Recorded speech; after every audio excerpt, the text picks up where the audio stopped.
जय हिंद साथियों, welcome to my YouTube channel. देखिए, बिहार पुलिस का जो परीक्षा 7 अगस्त को हुआ था उसका 1 से 100 तक जो है हम क्वेश्चन लेकर चले आए हैं और 1 से 100 तक के क्वेश्चन का आंसर भी करवाएंगे।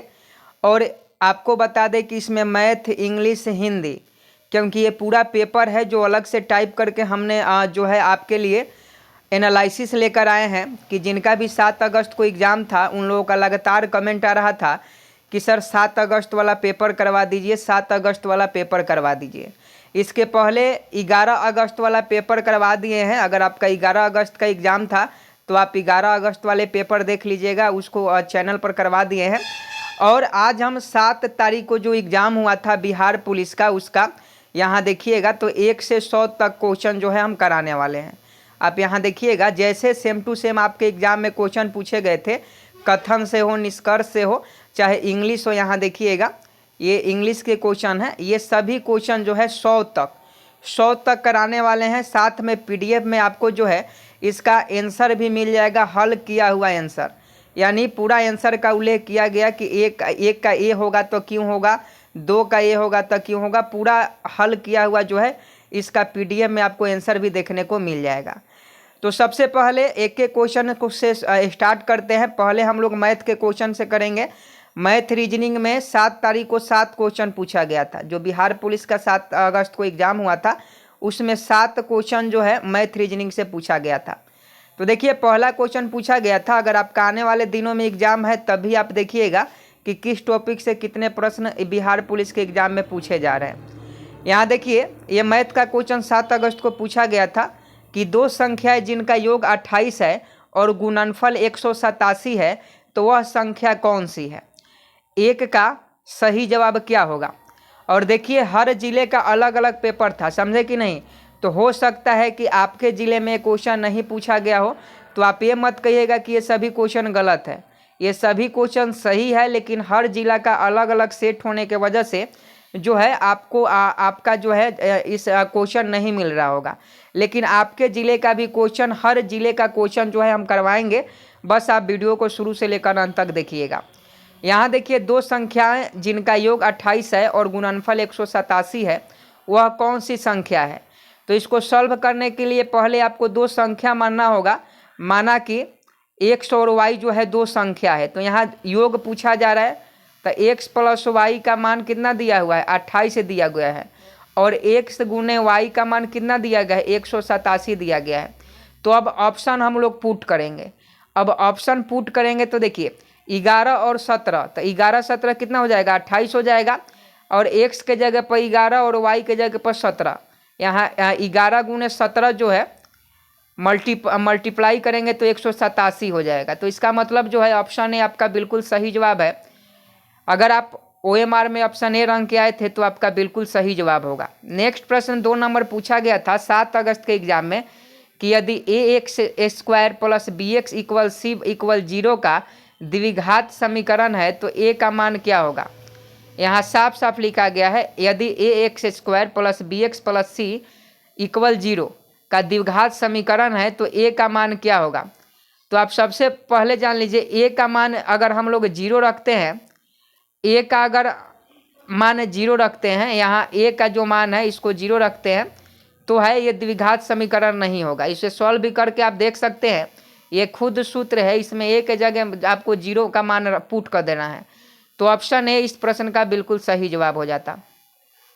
तीसरा क्वेश्चन 7 अगस्त को पूछा गया था कि राम 10,000 का ऋण 7.5 वर्ष वार्षिक दर से ब्याज पर लेता है, उसे वर्ष के अंत में कितना राशि ब्याज के रूप में चुकानी होगी। तो देखिए, ब्याज के राशि निकालने के लिए सबसे पहले आपको इसका सूत्र जानना होगा। तो ब्याज के राशि निकालने के लिए सूत्र क्या होता है, मूलधन गुने ब्याज गुने समय बटा 100। तो मूलधन कितना है, तो मूलधन आपका 10,000 है, तो मूलधन 10,000 लिख लेंगे। उसके बाद क्या होगा, ब्याज होगा, तो ब्याज कितना है, ब्याज कितना परसेंट पर लेता है, तो 7.5% पर लेता है, 7.5% पर जो है ब्याज लेता है। फिर मल्टीपल करेंगे, समय होता है, क्योंकि इसका सूत्र होता है मूलधन गुने ब्याज गुने समय बटा 100। तो समय कितना लेता है, तो समय 1 साल का लेता है। बाटा में कितना हो जाएगा, 100 हो जाएगा। तो जब इसको सॉल्व हम लोग करेंगे तो इसको सॉल्व कीजिएगा, तो सॉल्व करने के बाद जो है यही जो है फैक्टर को सॉल्व करना है, तो सॉल्व कीजिएगा तो 750 इसका सही जवाब हो जाएगा। यानी उसको राशि ब्याज के रूप में 750 रुपया अधिक चुकानी होगी। तो ऑप्शन बी इस प्रश्न का बिल्कुल सही जवाब हो जाएगा। आप इसे सॉल्व करके देख लीजिएगा। मूलधन गुणे ब्याज गुणे समय बटा 100 जो है इसका सूत्र होता है। 4 नंबर क्वेश्चन है, यदि tan बराबर 1/2 है तो cos a का मान क्या होगा। तो देखिए tan a बराबर क्या होता है, sin a बटा cos a। tan a बराबर सूत्र क्या होता है, तो tan a बराबर जो सूत्र होता है sin a बटा cos a। sin a बटा cos a इसका सूत्र होता है। tan a का मान 1/2 दिया हुआ है, समझे कि नहीं। तो इसको पाइथागोरस प्रमेय से हम लोग सॉल्व करेंगे। पाइथागोरस प्रमेय से जब सॉल्व कीजिएगा तो 2/5 2/5 इसका बिल्कुल सही जवाब हो जाएगा, ऑप्शन बी। इसको पाइथागोरस प्रमेय से सॉल्व करना होगा। हमारे पास डिजिटल बोर्ड नहीं होने की वजह से हम आपको यहाँ सॉल्व करके नहीं दिखा सकते हैं, लेकिन इसका PDF में आपको सॉल्व किया हुआ मिल जाएगा। जब आप इसका PDF लीजिएगा तो उसमें सॉल्व मिलेगा आपको क्वेश्चन का आंसर, और इसका PDF का लिंक आपको वीडियो के डिस्क्रिप्शन में दे दिया गया है। आप वीडियो के डिस्क्रिप्शन में जाकर PDF का लिंक जो है डाउनलोड कर सकते हैं। अगर PDF का लिंक वहाँ से डाउनलोड करने में कोई दिक्कत होती है तो आप टेलीग्राम ज्वाइन कर लीजिएगा। टेलीग्राम पर सर्च कीजिएगा सचिन जी के ट्रिक, आपको टेलीग्राम चैनल आ जाएगा, वहाँ से ज्वाइन कर PDF ले लीजिएगा, वहाँ भी डाल देंगे। और अभी तक आप चैनल को सब्सक्राइब नहीं किए हैं तो आपसे रिक्वेस्ट है कि चैनल को सब्सक्राइब कीजिए, क्योंकि आपके लिए हम इतना मेहनत कर रहे हैं। सभी क्वेश्चन को टाइप करना, ओरिजिनल प्रश्न लाना बहुत ज़्यादा मेहनत का काम है, तो आप सभी से रिक्वेस्ट है चैनल को सब्सक्राइब कर लें। देखिए 5 नंबर क्वेश्चन है कि एक कार एक स्थान तक पहुंचने में 50 किलोमीटर पर घंटा की चाल से 3 घंटे का समय लेती है। कार की चाल को कितना बढ़ाया जाए कि उस स्थान तक पहुंचने में 2.5 घंटे का समय लगे, समझे कि नहीं। तो देखिए ये क्वेश्चन जो है 7 अगस्त को पूछा गया था। M2 सेट जिनको भी मिला होगा उनको मालूम होगा, ये M2 सेट में क्वेश्चन पूछा गया था। तो अगर आपको भी M2 सेट मिला था 7 अगस्त को तो आप इस प्रश्न का सही जवाब बता दीजिएगा। तो देखिए मौजूदा चाल क्या है, तो मौजूदा चाल जो है 50 किलोमीटर पर आवर है। मौजूदा चाल 50 किलोमीटर पर आवर है। टाइम कितना लग रहा है, तो 3 घंटा का समय लग रहा है। अब दूरी बराबर क्या होता है, तो चाल गुने समय होता है। दूरी बराबर क्या होता है, चाल गुने समय होता है। तो चाल आपका 50 है और समय 3 है, यानी 150 किलोमीटर इसका यहाँ हो जाएगा। अब देखिए नई स्थिति की बात करें, नई स्थिति के यहाँ बताना है कि कार को चाल को कितना बढ़ाया जाए, बढ़ाना है। तो नई स्थिति की बात करें तो दूरी बटा समय इसका सूत्र हो जाएगा। तो दूरी कितना है, दूरी हम लोगों ने निकाल लिया है 150 किलोमीटर, और समय यहाँ कितना दिया गया है 2.5 आवर जो है समय दिया गया है, यानी 2.5 घंटा समय दिया गया है। जब इसको सॉल्व कीजिएगा तो इसको सॉल्व करने के बाद जो है 60 आएगा, समझे कि नहीं। अब चाल में वृद्धि करना है, तो चाल में वृद्धि करने के लिए क्या करेंगे, 50 है और यहाँ 60 है, तो 60 में से कितना घटा लेंगे, 50 घटा लेंगे। तो यानी 10 किलोमीटर पर आवर जो है इसका सही जवाब ऑप्शन सी हो जाएगा। अगला क्वेश्चन देखिए, निम्नलिखित में कौन सा विकल्प सही है। देखिए 7 अगस्त को जो क्वेश्चन था वो बहुत ही हार्ड पूछा गया था, क्योंकि सभी क्वेश्चन जो है कथन निष्कर्ष से ज़्यादा देखने को मिले थे, और साथ में साइंस के भी क्वेश्चन से न्यूमेरिकल पूछा गया था 7 अगस्त को। अगर आप एग्जाम दिए होंगे तो मालूम होगा। तो देखिए इसका सही जवाब हो जाएगा, वृत्त के बाहर किसी बिंदु से जाने वाली वृत्त पर 2 स्पर्श रेखा होता है और उनकी लंबाई बराबर होती है, समझे कि नहीं। ये आपका ऑप्शन देख लीजिए, ऑप्शन के अनुसार इसका सही जवाब हो जाएगा।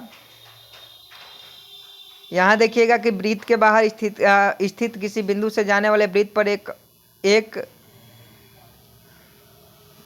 और केवल एक स्पर्श रेखा। तो ये दोनों कथन जो सही है, दोनों कथन सत्य है, तो ऑप्शन सी इस प्रश्न का बिल्कुल सही जवाब हो जाएगा।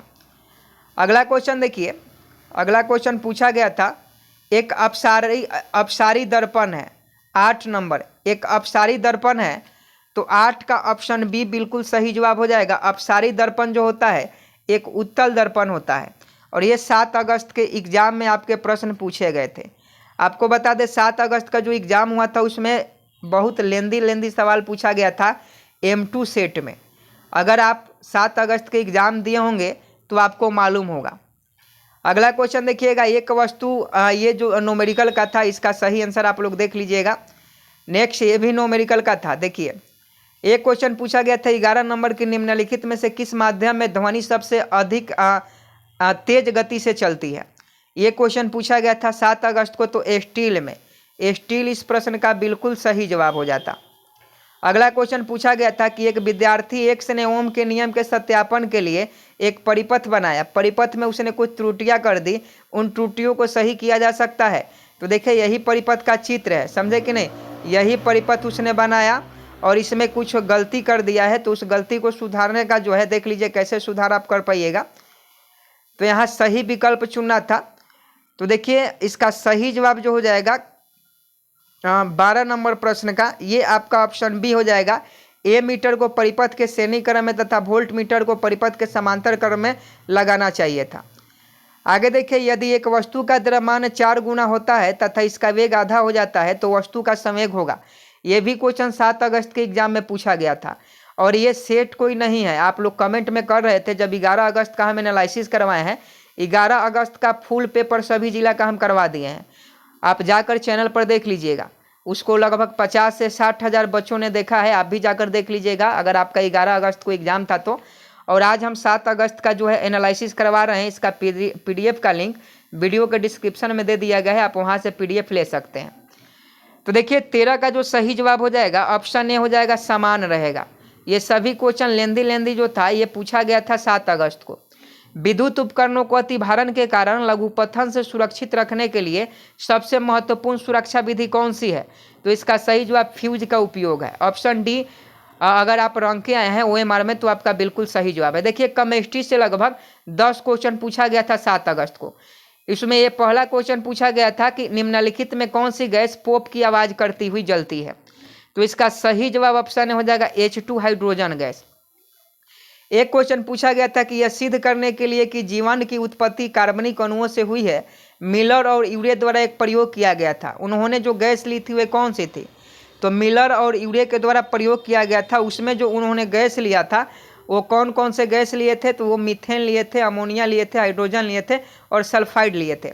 आयरन का परमाणु प्रतीक भी पूछा था 7 अगस्त के, अगर आप एग्जाम दिए हैं तो आपको मालूम होगा कि उसमें इजी टू मॉडरेट क्वेश्चन थे, यानी कुछ क्वेश्चन इजी थे लेकिन ज़्यादातर क्वेश्चन जो थे मॉडरेट थे। इसलिए जो लोग कह रहे हैं कि 65 या 70 कटअप जाएगा, वो कभी परीक्षा में बैठेंगे तब मालूम चलेगा कि कटअप कितना जाएगा। तो देखिए आयरन का जो प्रतीक होता है इसका सही जवाब ऑप्शन सी फेरस होता है, Fe। जल के अणु में बंध की प्रकृति पूछा गया था कि जल के अणु में बंध की प्रकृति कौन सी होती है। तो ये आपका संयोजी अबंध होता है। अगला क्वेश्चन देखिए, C6H14 के लिए संरचनात्मक अवयवों की संख्या क्या होगी। इसका सही जवाब बताएं।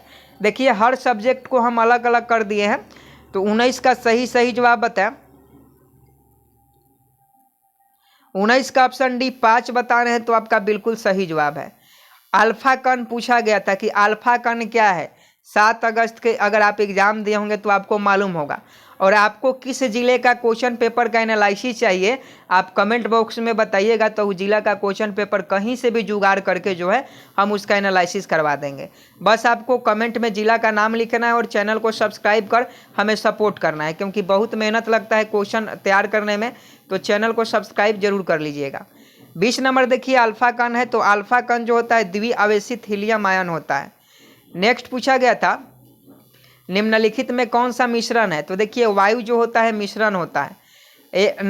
अगला क्वेश्चन है निम्नलिखित में कौन सा धातुओं की अभिक्रियाशीलता के घटते क्रम का सही निरूपण है। तो इसका सही जवाब KLZN और CU। अगर आप ये वाला ऑप्शन लगाए हैं ऑप्शन है तो बिल्कुल सही था। आगे देखिए जल में ऑक्सीजन का परमाणु की संकरण अवस्था क्या है। तो इसका सही जवाब जो हो जाएगा sp3 हो जाएगा। sp3 ऑक्सीजन की परमाणु की संकरण अवस्था है जल में। आगे है निम्न में कौन सा खनिज मोनोजाइट रेट में मिलता है। ये भी क्वेश्चन आपके 7 अगस्त के एग्जाम में पूछा गया था। तो 24 का ऑप्शन बी हो जाएगा यूरेनियम। बायोलॉजी में 7 अगस्त को सबसे ज़्यादा क्वेश्चन पूछा गया था, 14 गो क्वेश्चन बायोलॉजी में पूछा गया था। देखिए पहला पूछा गया था कि किसने कोशिका में स्थित तरल जैविक पदार्थों को जीवद्रव्य का नाम दिया। तो इसका सही जवाब ऑप्शन है जेई पर्किंस नामक वैज्ञानिक हो जाएंगे। अगला क्वेश्चन पूछा गया था, निम्नलिखित में से कौन सा सरल अस्थायी ऊतक पादप भागों को यांत्रिक शक्ति प्रदान करता है? तो इसका सही जवाब स्क्लेरेनकाइमा हो जाएगा। स्क्लेरेनकाइमा यानी ऑप्शन ए वाला गोला अगर आप रंग के हैं तो ये बिल्कुल सही जवाब है।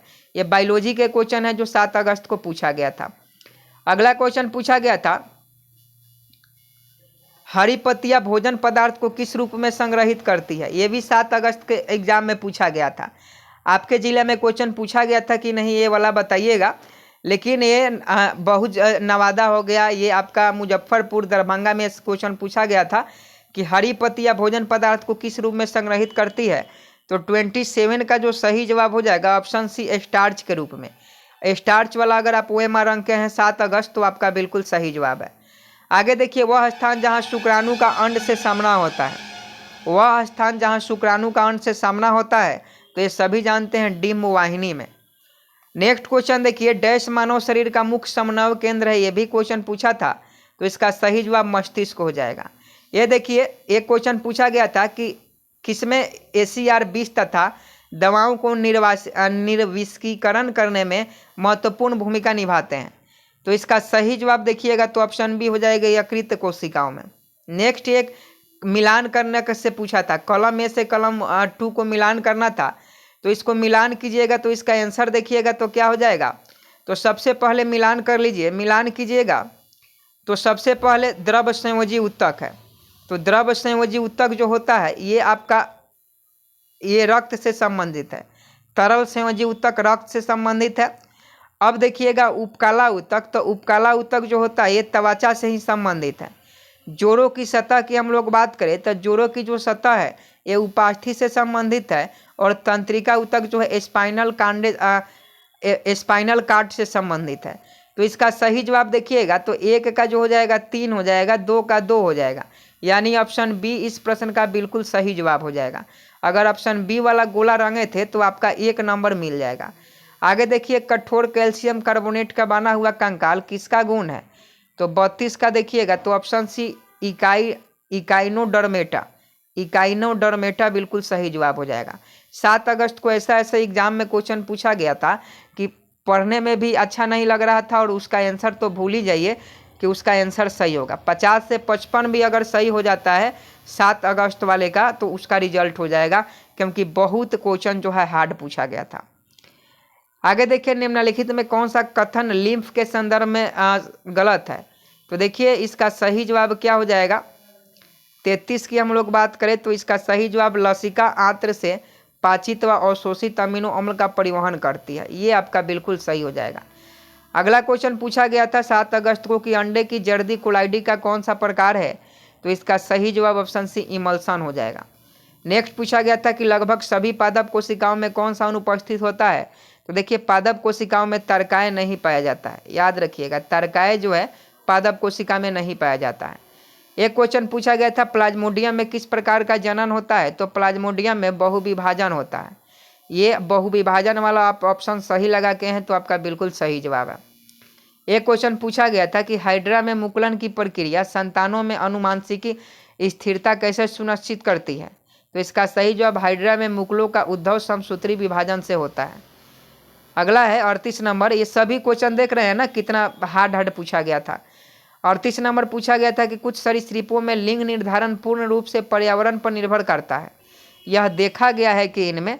तो इसका सही जवाब लिंग का निर्धारण जो है निषेचित अंडे के उष्मायन ताप पर निर्भर करता है।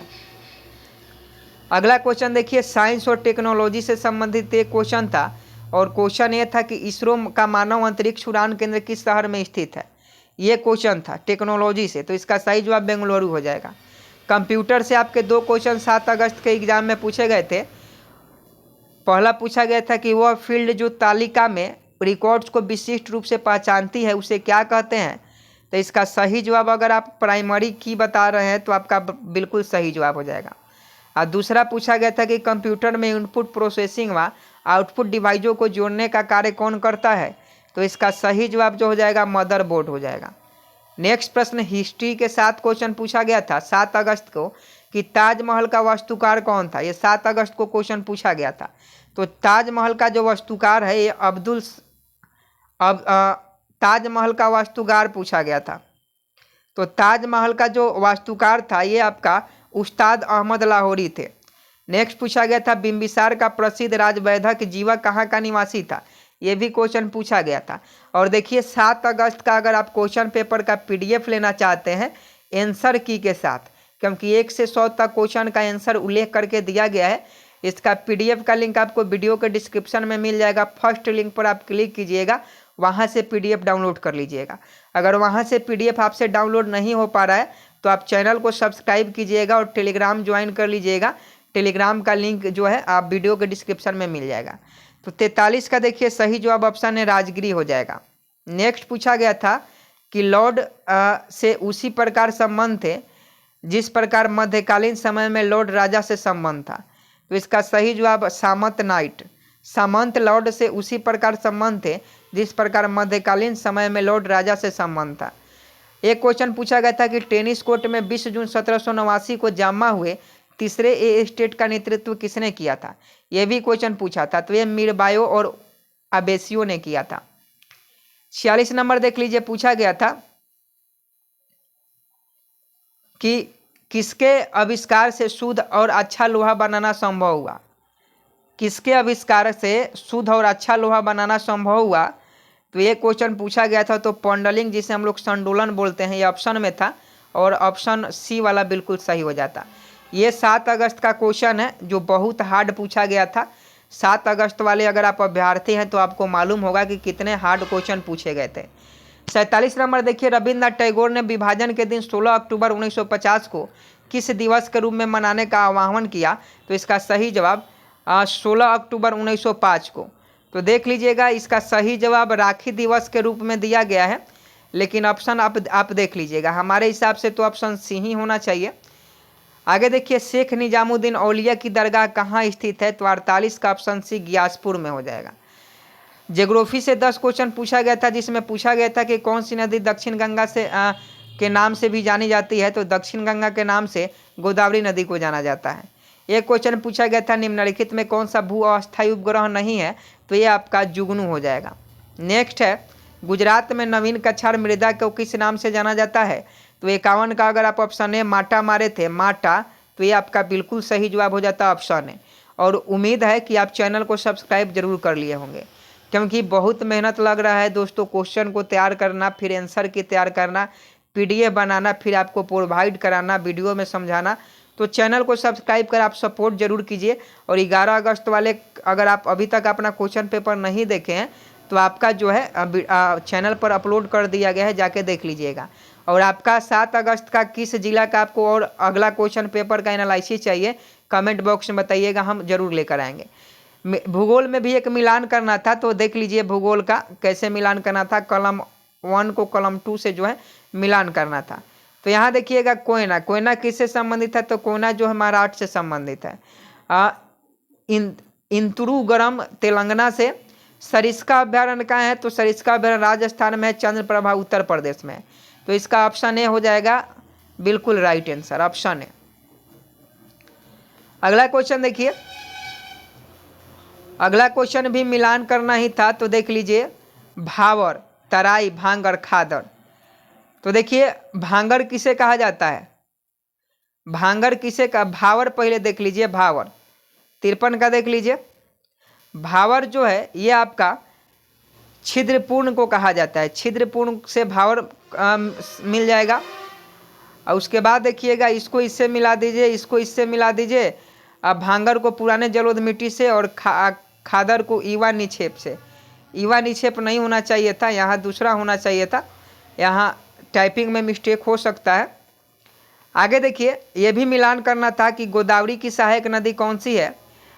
तो देखिए गोदावरी की जो सहायक नदी है आप सभी जानते हैं, ये आपका गोदावरी की सहायक नदी कौन सी है। तो देखिए गोदावरी की जो सहायक नदी है ये कोयना नदी, गोदावरी की सहायक नदी, ध्यान से पहले पढ़िए, गोदावरी की सहायक नदी पूछा गया है। तो इसका सही जवाब ये आपका हो जाता 1 2 3। गोदावरी की सहायक नदी वेनगंगा है और गंगा की सहायक नदी कौन है? तो गंगा की जो सहायक नदी है ये आपका कोसी है। और कृष्णा की सहायक नदी कौन है? तो कृष्णा की सहायक नदी ये आपका अमरावती है। और कावेरी की सहायक नदी कोयना है। यानी ऑप्शन बी बिल्कुल सही जवाब हो जाता। आगे देखिए, पिलीबंगा पुरातत्व स्थल किस भारतीय राज्य में स्थित है? तो ये आपका राजस्थान में है। अगला क्वेश्चन पूछा गया था कि 2011 के जनगणना के अनुसार भारत के किस राज्य में जनसंख्या घनत्व सबसे अधिक है? तो इसका सही जवाब बिहार हो जाएगा। नेक्स्ट प्रश्न पूछा गया था, निम्नलिखित में से कौन सा एक भारत में वनों का प्रशासनिक वर्ग है? तो इसका सही जवाब राज्य वन हो जाएगा। नेक्स्ट पूछा गया था, सोवा रिगपा क्या है? 58 नंबर। सोवा रिगपा जो है ये आपका देख लीजिए, सोवा रिगपा ये हिमालय की पारंपरिक दावा पद्धति है। इकोनॉमिक्स से 3 क्वेश्चन थे कि निम्नलिखित में कौन सा कारक जनसंख्या की गुणवत्ता निर्धारित नहीं करता है? तो आप जान लीजिए इसका सही जवाब मुद्रास्फीति हो जाएगा। नेक्स्ट पूछा गया था, निम्न में कौन सा गैर बाजार क्रियाओं का उदाहरण है? तो देखिए, गैर बाजार क्रियाओं का जो उदाहरण है, राम के पास एक गाय है और उसका दूध वह स्वयं उपभोग करता है, बेचता नहीं है, ये उपभोग करता है, मतलब एक गैर बाजार क्रियाओं का उदाहरण है। इसका अगर आप ऑप्शन ए वाला ये टिक करके आए होंगे वही मार में, तो आपका बिल्कुल सही होगा। आगे पूछा गया था, बहुराष्ट्रीय निगमों की स्थिति में कौन सा सही नहीं है? तो इसका सही जवाब देखिएगा, तो इसका सही जवाब वस्तुओं और सेवाओं का विश्व स्तर पर उत्पादन नहीं किया जाता है। पॉलिटी से 10 क्वेश्चन थे कि मई 31, 2024 को संयुक्त राष्ट्र अकादमिक प्रभाव के सदस्य कितने संस्थान हैं? तो इसका सही जवाब 1595। सूचना का अधिकार अधिनियम पूछा गया था 7 अगस्त को। याद रखिएगा, सूचना का अधिकार अधिनियम 2005 में लागू हुआ था। एक पूछा गया था, संयुक्त राष्ट्र द्वारा निम्न में से किस वर्ष को अंतर्राष्ट्रीय मोटा अनाज वर्ष घोषित किया गया? तो 64 का देखिएगा, तो 64 का ऑप्शन में जो था ये 2023 था। 2023 बिल्कुल सही जवाब हो जाएगा। आगे देखिएगा, तो 1980 के दशक के प्रारंभ में सर्वोच्च न्यायालय ने न्याय तक पहुंच बढ़ाने के लिए कौन सा तंत्र तैयार किया था? तो 65 का देख लीजिएगा, तो ऑप्शन डी हो जाएगा, जनहित याचिका। जनहित याचिका वाला ऑप्शन बिल्कुल सही जवाब हो जाएगा। नेक्स्ट पूछा था, किसी भी देश में कानून बनाने का अंतिम अधिकार किसके पास होता है? तो इसका सही जवाब संसद के पास होता है। आगे है कि वार्षिक वित्तीय विवरण संसद के दोनों सदनों के समक्ष कौन रखता है? तो वित्त मंत्री रखता है। नेक्स्ट पूछा गया था, सर्वोच्च न्यायालय के मौलिक क्षेत्राधिकार में क्या शामिल है? तो ये आपका संघ व राज्यों के बीच तथा राज्यों के बीच विवाद निपटारा। आगे पूछा गया था कि राज्य में विधान परिषद की सदस्य संख्या के विषय में संवैधानिक प्रावधान क्या है? तो इसका सही जवाब जो हो जाएगा 1/3। 1/3 भाग ये 1/3 देखिए, राज्य की विधानसभा की सदस्य संख्या की 1/3 से अधिक नहीं होगी। ये वाला ऑप्शन आपका बिल्कुल सही जवाब हो जाता। संविधान सभा के चुनाव हुए थे, तो देखिए संविधान सभा का जो चुनाव हुआ था जुलाई 1946 में हुआ था।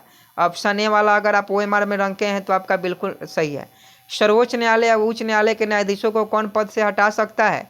तो इसका सही जवाब जो हो जाएगा, सर्वोच्च न्यायालय और उच्च न्यायालय के कौन पद से हटा सकता है? तो राष्ट्रपति, यदि दोनों सदनों द्वारा यह प्रस्ताव पारित होता है तो। देखिए, बिहार जीके से 7 क्वेश्चन था कि सामा चकेवा बिहार का एक त्यौहार है, यह त्यौहार किस रिश्ते को समर्पित है? तो ये जो त्यौहार है ये भाई और बहन के रिश्ते का समर्पित है। एक क्वेश्चन था कि किस वर्ष में बिहार को राज्य का दर्जा मिला और पटना जो है राजधानी बनी? तो आप जान लीजिए ये 1936 में हुआ था। लीची पर राष्ट्रीय अनुसंधान केंद्र किस जिले में स्थित है? ये भी क्वेश्चन पूछा गया था, तो मुजफ्फरपुर में। एक क्वेश्चन पूछा गया था कि बिहार में जब पहली बार राष्ट्रपति शासन लगाया गया तो उस समय राज्य के राज्यपाल कौन थे? तो उस समय नित्यानंद कानूनगो जो थे राज्य के राज्यपाल थे। नेक्स्ट पूछा गया था कि निम्नलिखित में गलत कथन चुनना था। कथन निष्कर्ष से ज़्यादा क्वेश्चन था, तो देखिए गलत कथन चुनना था।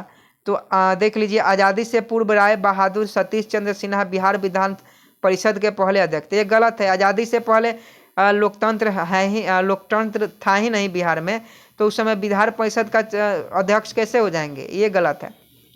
रिक्त स्थानों को पूर्ति करना था कि डैश वन जीव अभ्यारण्य, डैश राष्ट्रीय पार्क और डैश टाइगर रिजर्व हैं। तो देखिए 77 का जो सही जवाब हो जाएगा, 12 वन्य जीव अभ्यारण्य, 2 राष्ट्रीय पार्क और 1 टाइगर रिजर्व है।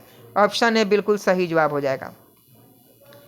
अगला क्वेश्चन देखिएगा कि Bihar state power transmission company limited ने तीसरे LDC उत्कृष्टता पुरस्कार 2023 में किस श्रेणी में जीत हासिल की? तो ये 78 का मीडियम लोड डिस्पैच सेंटर के श्रेणी में। अगला क्वेश्चन देखिए, करंट अफेयर से 8 क्वेश्चन था कि भारतीय नौसेना एवं IAF में अप्रैल 2024 को शामिल मिसाइल का नाम क्या है? तो इसका सही जवाब जो हो जाएगा ये रैमपेज है। रैमपेज वाला अगर आप ऑप्शन सही करके आए थे 7 अगस्त, तो आपका बिल्कुल सही जवाब है। और देखिए, चैनल को सब्सक्राइब नहीं किए हैं तो आपसे रिक्वेस्ट है चैनल को सब्सक्राइब कर लीजिए, और PDF का लिंक वीडियो के डिस्क्रिप्शन में दिया गया है, वहाँ से जाकर डाउनलोड कर लीजिएगा। और चैनल को सब्सक्राइब जरूर कर लीजिएगा कि बहुत मेहनत लग रहा है, और इतना मेहनत शायद कोई आपके लिए करता होगा, तो चैनल को सब्सक्राइब कर लीजिए। 80 नंबर पूछा गया था कि निम्न में से कौन सी कंपनी ONGC और इसके अपतटीय संक्रियाओं के लिए हेलीकॉप्टर की सेवाएं प्रदान करती है? ये जो था ये इसका सही जवाब पवन हंस हेलीकॉप्टर लिमिटेड हो जाता, ऑप्शन डी। नेक्स्ट था the conspiracy to oust free form the presidency नामक पुस्तक के लेखक कौन है? तो ये गोटबायो राजपक्षे थे। एक क्वेश्चन पूछा गया था कि फ्रांस के सर्वोच्च नागरिक सम्मान से वर्ष 2024 में किसे सम्मानित किया गया? तो नरेंद्र मोदी को सम्मानित किया गया। आगे देखिएगा कि गोलकीपर के रूप में प्रदर्शन के लिए निम्नलिखित में कौन सा पुरस्कार दिया जाता है? तो इसका सही जवाब हॉकी इंडिया बलजीत सिंह पुरस्कार दिया जाता है। आगे देखिएगा निम्नलिखित में कौन सी मिसाइल एंटी टैंक मिसाइल है? तो 84 का देखिए एंटी टैंक मिसाइल की हम लोग बात करते हैं तो ये आपका नाग हो जाता है, नाग एंटी टैंक मिसाइल है। आगे देखिए, प्रधानमंत्री नरेंद्र मोदी ने मार्च 2024 में देश की पहली अंडर वाटर मेट्रो ट्रेन का उद्घाटन कहाँ किया था? तो इसका सही जवाब कोलकाता हो जाएगा। भारतीय वायुसेना के अभ्यास गगन शक्ति 2024 का आयोजन कहाँ किया गया था? तो ये आपका राजस्थान में हो जाएगा। अगला क्वेश्चन देखिए, हिंदी लैंग्वेज से 9 क्वेश्चन था। यूरोप के स्केच रिपोर्टाज के लेखक कौन है? तो आप सभी जानते हैं ये आपका निर्मल वर्मा थे। एक क्वेश्चन पूछा गया था वाक्यांश से, इसे आप लोग देख लीजिएगा।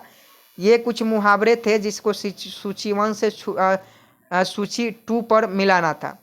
तो छाती पर मूंग डालना, समझे कि नहीं? छाती पर मूंग डालना, छाती पर मूंग डालना, तो ये जो हो जाएगा साथ रहकर परेशान करना, ये आपका 4 से संबंधित हो जाएगा। छाती पर पत्थर रखना, छाती पर पत्थर रखना यानी धैर्यपूर्वक कष्ट सहना। छाती पर सांप लौटना यानी इशारा करना, जलन करना। छाती ठोकना मतलब कठिन कार्य हेतु प्रतिज्ञा करना। तो ये देख लीजिए, इसका सही जवाब जो हो जाएगा ऑप्शन सी हो जाएगा, A4 B1 C3 D2। आगे, बच्चा खेल रहा है, इस वाक्य में कौन सा काल है? बच्चा खेल रहा है, तो देखिए बच्चा खेल रहा है, इसमें कौन सा काल है पूछा गया था। तो देखिए बच्चा खेल रहा है, इसमें जो है अपूर्ण वर्तमान काल है। स्वागत शब्द में किस उपसर्ग का प्रयोग हुआ है? तो इसका सही जवाब स्व हो जाएगा, ऑप्शन डी। एक क्वेश्चन पूछा गया था निम्नलिखित में से कौन सा समास विग्रह सही नहीं है? तो इसका सही जवाब जो हो जाता राज्यसभा राजा के लिए सभी। राज्यसभा का मतलब राजा के लिए सभी नहीं होता है, ये बिल्कुल गलत है। आगे जो पूछा गया था गद्यांश से संबंधित क्वेश्चन था, तो गद्यांश आपको पढ़ना था और फिर सही आंसर देना था। तो 1 से 100 तक क्वेश्चन हमने आपको करवा दिए और उम्मीद है कि आप जो है यहाँ क्वेश्चन कर लिए होंगे। और देखिए इसका आंसर की में यहाँ आप इसका आंसर की देखिएगा तो पूरे प्रश्न का जो है आपको हल यानी उल्लेख किया हुआ आंसर मिलेगा। यहाँ देखिएगा कि न्यूटन का गति का नियम, ब्याज की राशि निकालने के लिए, यहाँ देखिए पूरा मैथ के भी क्वेश्चन को सॉल्व किया गया है। तो इसका PDF जो है आपको वीडियो के डिस्क्रिप्शन में दे दिया गया है, वहाँ से आप लिंक से डाउनलोड कर पाइएगा। अगर वहाँ से डाउनलोड नहीं होता है तो आप चैनल को सब्सक्राइब कर लीजिए और टेलीग्राम पर जाके सचिन जी के ट्रिक सर्च कीजिएगा। आप वहाँ से टेलीग्राम ज्वाइन कर लीजिएगा, वहाँ PDF हम दे दिए हैं, वहाँ से भी आप PDF डाउनलोड कर सकते हैं।